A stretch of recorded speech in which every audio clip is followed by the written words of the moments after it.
Swali la pili kauliza kuna percent ngapi au unatakiwa asilimia ngapi mwanadamu katika kutumia kwake dunia na akhera. Ikiwa kuna asilimia 100, asilimia ngapi aipe akhera yake, asilimia ngapi aipe dunia yake? Ni hivyo shekhi?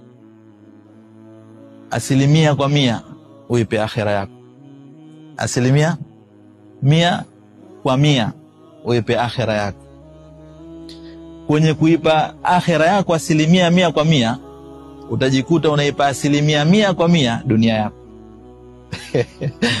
Nirejea tena mshana. Patamu kidogo hapo.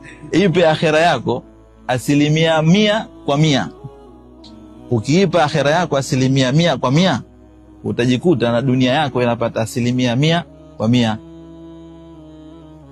Amri zote zilizokuja kuzileta Allah subhanahu wa ta'ala ni kutengeneza akhera yetu. Kwa kutumia nini? Dunia yetu. Kwa mfano, sisi tunatengeneza akhera yetu kwa mema, thawabu, kheri, mambo mengi. Ndio. Ndampa mfano ambao mnaupenda, watu wengi wanaupenda. Oa mwanamke mzuri kwa halali. Akhera yako unaitengeneza. Lakini wakati huu umeoa kwa halali, mzuri, moyo wako umependa, dunia yako imetengeneza. Unastarehe naye, unamuendea, anakukidhia haja zako kwa halali, akhera yako unatengeneza. Wakati huu hivyo dunia yako inatengenea. Na mambo mengine mengi. Kasali, unatengeneza akhera yako. Ukiambiwa kad qamatus salah, wacha yote, nenda kasali. Ukienda kusali, Allah subhanahu wa ta'ala anakuwekea tawfik nyingi katika mambo yako ambayo mwenyewe katuambia wayarzuqhu min haythu la yahtasib. Waman yattaqillaha yaj'al lahu makhraja.